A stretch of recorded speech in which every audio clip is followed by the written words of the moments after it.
Okay. Hello, everybody. Welcome back to our YouTube channel. We're looking forward to speaking with you today. Today, we are going to talk about a little bit of our testimonies up front so that you can have a part one of the testimony and for both of us so that you can get the idea why we're doing this and why we want everybody to understand that you can overcome. So I'm going to have Teresa do the first part of her testimony, just one part of the segment, and then I'll do the first part of my testimony, and then we'll discuss it with you together. Hi. So, as I said in the first video, I was born and raised in Hawaii. There's a lot that had happened in my childhood, and from emotional and physical abuse. And it's hard to talk about, but, I'm ready to just, let it out. So I can remember a lot from my childhood, the abuse emotionally and physically. I remember being put under the house by my mom, to sleep and being hit and just every time my sister did something wrong, it was I would get the attack on it, because my sister was a problem child. I was the baby of the house. I could never understand. I was always told I should have been aborted, and it really hurt, and when you're a child, like, you hear these things and it really don't get you until like you really start growing up, and How old were you, Teresa? I can remember as back as 4 years old, Okay. and I recall when I started school, it's like kids would always pick on me. They never wanted to play with me, and they didn't know what I was experiencing at home, and when you're a kid, you really don't know a lot, but you hurt, and I would stand in this little playground all by myself and just watching all the other kids play. And across the street, there was a fire department, and they would always drive up the hill with their fire truck. And back then, the firemen would actually stand behind the fire truck and they would hold on to the back. And every day that they would go up that hill, they would always wave at me. And that really, as a kid, that was so touching for me.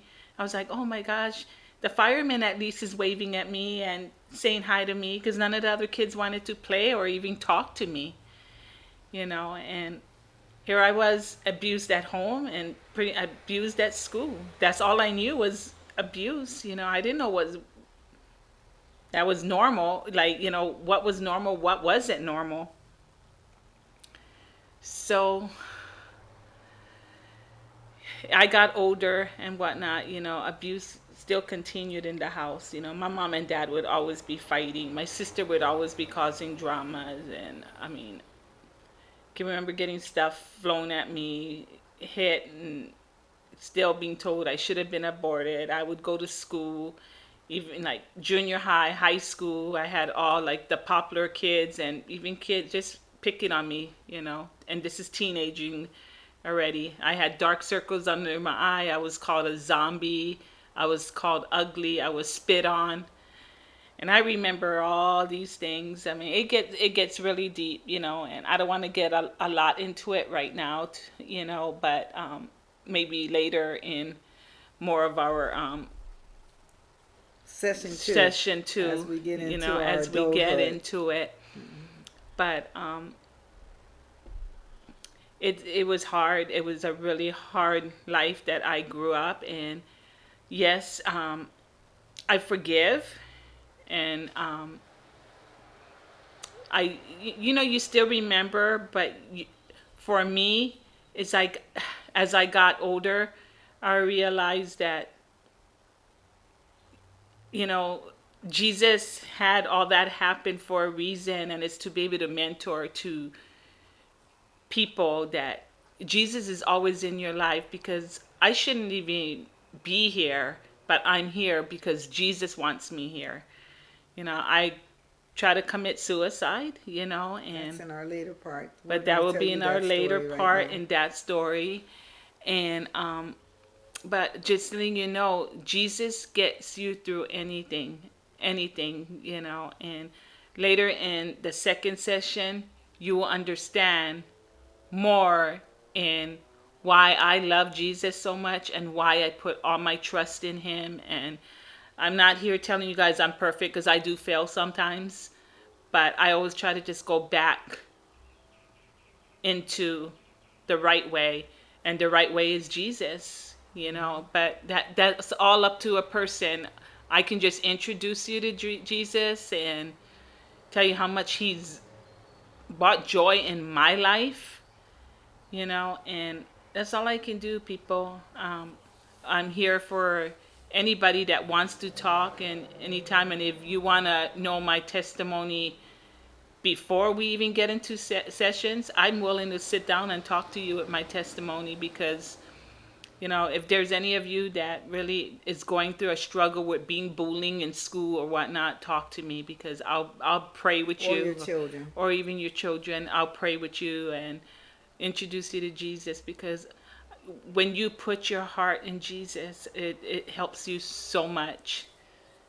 Now Thank I'm you. gonna give this to Melanie now. Thank you, Teresa. Yes, we all have a life from birth.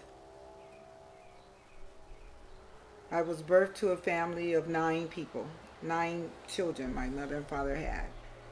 And we never really had a relationship really with our father, but with our stepfather, who was in our family, in our home. At the age of 10 years old, I witnessed him killing my mother and my sister, because of the fact that he was touching my older sister. Actually, he was physically molesting her. And he started touching me, but he didn't do any physical things. He did it with his fingers, his mouth, and things like that. And I saw him when I was laying in my sister's bedroom on a cot in her bedroom, actually penetrate my sister. And she was crying and saying, "Don't do it, Daddy, don't do it. Melanie's in the room."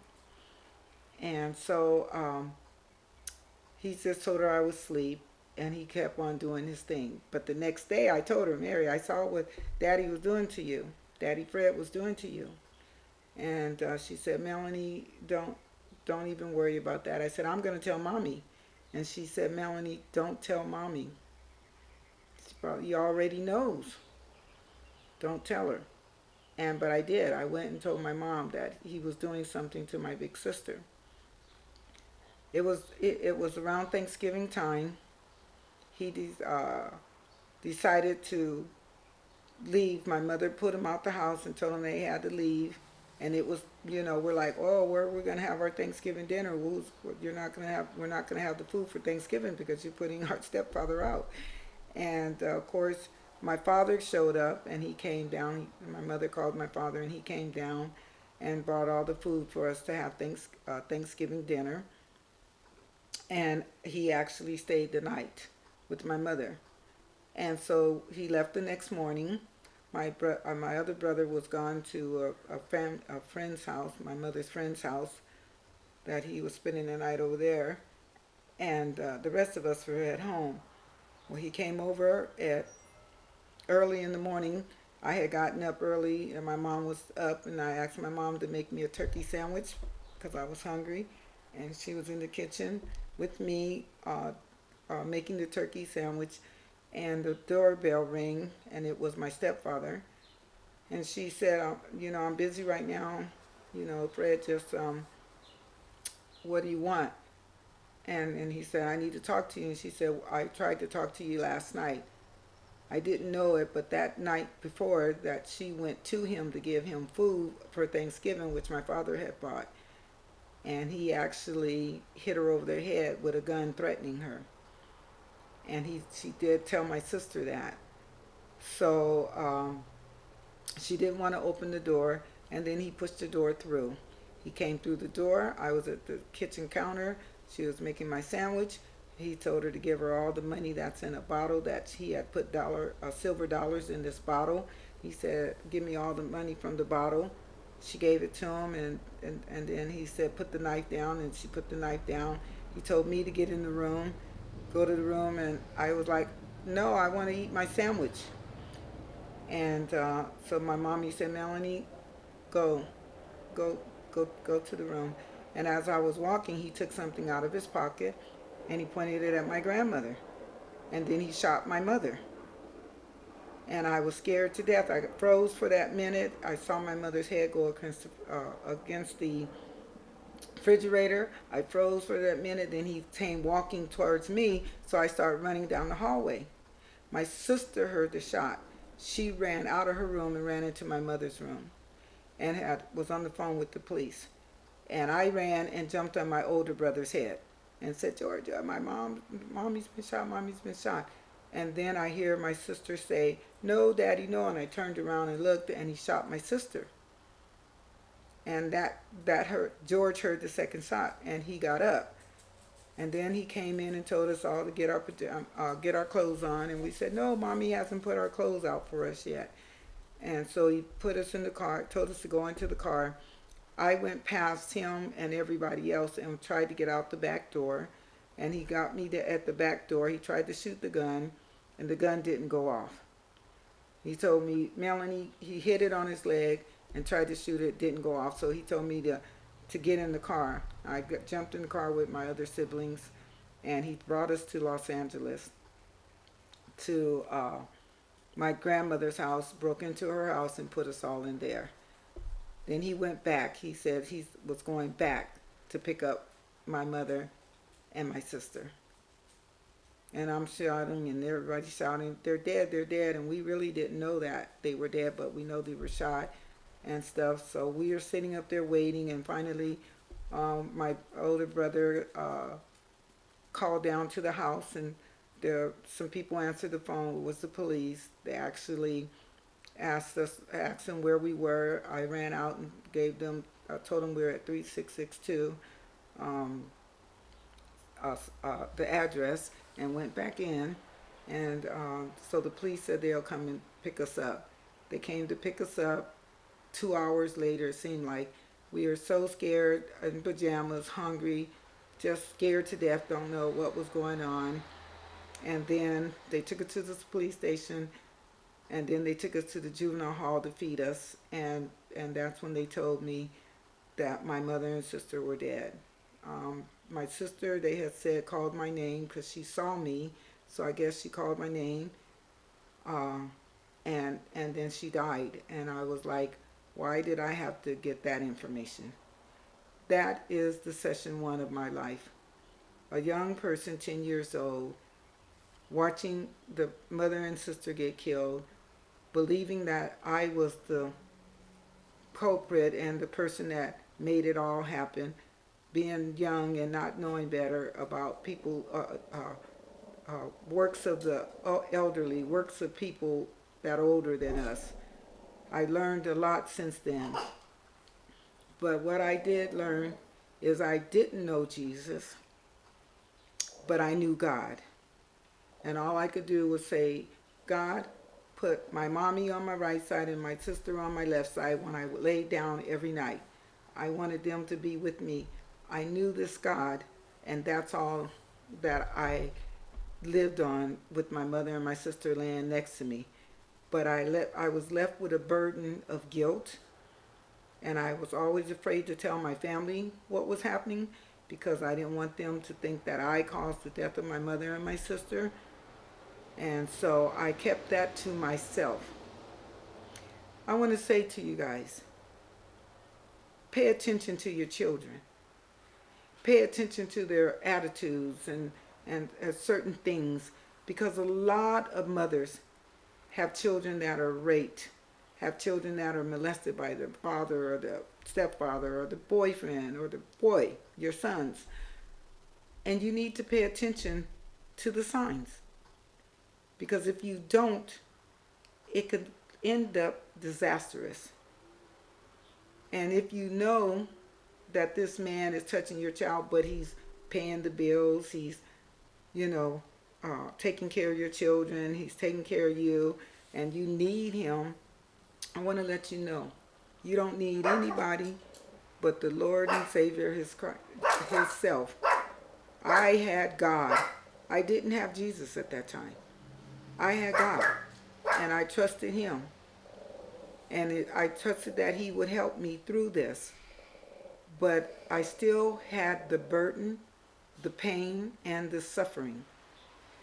So I'm saying to you in this session here, look at your past if you're holding on to something. Look at that and say, what could I have done better? Maybe nothing. But can you forgive yourself? That's what you need to do. Because in Christ, you are forgiven. And I didn't know I was forgiven. I lived a life totally in pain because I didn't have him in my life. And I want to say to you that as you go on with us more, you're going to hear even more stories. And I would love for you to look back at your life and be strong enough to talk about it. This world is falling apart, people. This world doesn't like us, people. And we need to love one another as he has loved us. I know that much now. And you'll know how I found him in the other sessions of this story. And when I found him, it was the greatest thing that I could ever do. And I want you to know that wherever you're at in your life, stop right now and say, wow. You're going to hear things that's going to blow you away. You're going to hear things that's going to lift you up. You're going to hear things that's going to tear you down to lift you up. We want to make you whole and well. And my name is Melanie. Teresa and I will be here for you the next time. I would like for you to share this video and that you subscribe to it and keep coming back as we continue on with helping you, helping the world to look at what they're doing. This is nothing but hatred coming out of things that we have in the past.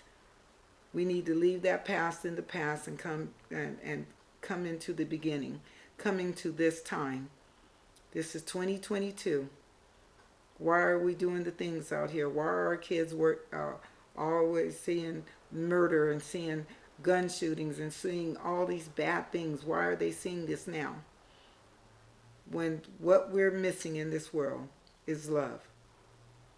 I want each and every one of you to do me a favor. Anybody you know or where you go, you see someone look different than you, has a different color of skin, a different language, I want you to go up and say hello to them and tell them you love them. Just do that and watch the smile be on their face. Everywhere I go, I'm saying hello to people and I'm ending it up with love. We thank you for visiting with us today. We look forward to seeing you next time. Want to say bye? Bye-bye. Bye-bye. We'll see you later.